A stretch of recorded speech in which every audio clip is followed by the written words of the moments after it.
সম্মান থাকে না?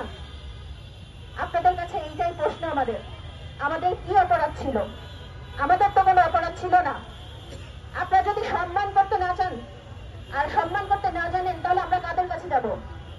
এখানে যে ভাইয়েরা আছে, যারা আছে, আমার বড় সবাই আছে, এদের সবার কাছে আমাদের একটাই প্রশ্ন, আমরা এখন যে অবস্থানে যেখানে আছি, আপনারা সব সময় আমাদেরকে সম্মান করার চেষ্টা করবেন।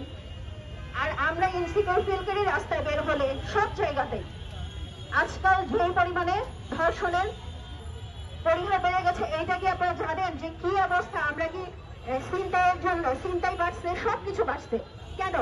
আমাদের কোনো সিকিউরিটি নাই রাস্তায় নামলে। আচ্ছা, আমরাও তো কারো মা বোন, আপনারাও তো কারো মা, কোনো মার গর্ভে থেকেই জন্ম নিয়েছেন, তাহলে আপনারা কেন আমাদেরকে এতটা অসম্মান করেন? আমরা কি এই সম্মান পাওয়ার যোগ্য না?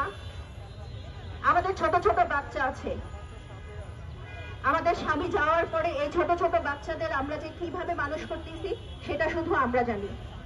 আমাদের অনেক বোনরা শ্বশুর বাড়ি থেকে বিতাড়িত হয়েছে। 7টা মাস হলো না, যেই 7 মাস আগেও আমাদের একটা সুখের সংসার ছিল, শ্বশুর বাড়িতে আমরা আদরে আহ্লাদে ছিলাম। আজ আমরা প্রতিনিয়ত তাদের কাছে অপমানিত হচ্ছি। ছেলে না যেতে যেতে আমাদের কেন এত অপমান করা হবে? এইটা ঠিক না। নারীদের ন্যায্য অধিকারটা, ন্যায্য সম্মানটা সব জায়গায় দেয়া হোক। আর যেই আন্দোলনের ডাকে সাড়া দিল আমাদের হাজবেন্ডরা, আমরা সব সময় চাইব যে এই ভাইয়াদের আপুদের সহযোগ আমাদের সাথে যেন থাকে, তারা যেন সবসময় আমাদের দিকে দৃষ্টিকোণটা রাখে। এইখানে আপনারা আমাদেরকে আজকে সম্মান জানিয়েছে, আমরা এসেছি, তারপরে আমরা আমাদের জায়গা থেকে আমাদের কিছু আজকে কথা বলে যাব। আপনারা প্লিজ আমাদেরকে এইভাবে একা ছেড়ে দিতে পারেন না। আপনারা কিন্তু একটা বারও কেউ আমাদের বাসায় গিয়ে খোঁজ নেন নাই যে আমাদের বাচ্চাগুলো কিভাবে আছে, আমরা কিভাবে আছি, আমরা আদৌ কিভাবে চলতেছি। এই 7টা মাস ধরে একটা বার আমাদের কেউ খোঁজ নেয় নাই।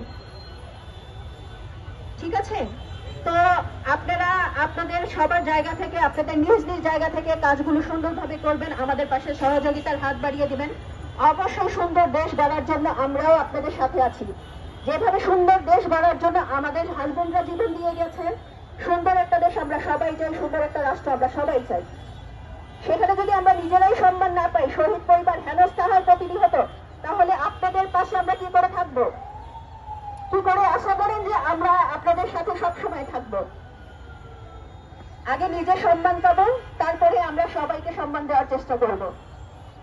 আমাদেরকে এইভাবে আর কখনো হেনস্থা করেন না, এইভাবে আমাদেরকে আর পথে নামিয়েন না। সবাইকে তার ন্যায্য অধিকারটুকু বুঝিয়ে দিয়েন। এই নারী দিবসে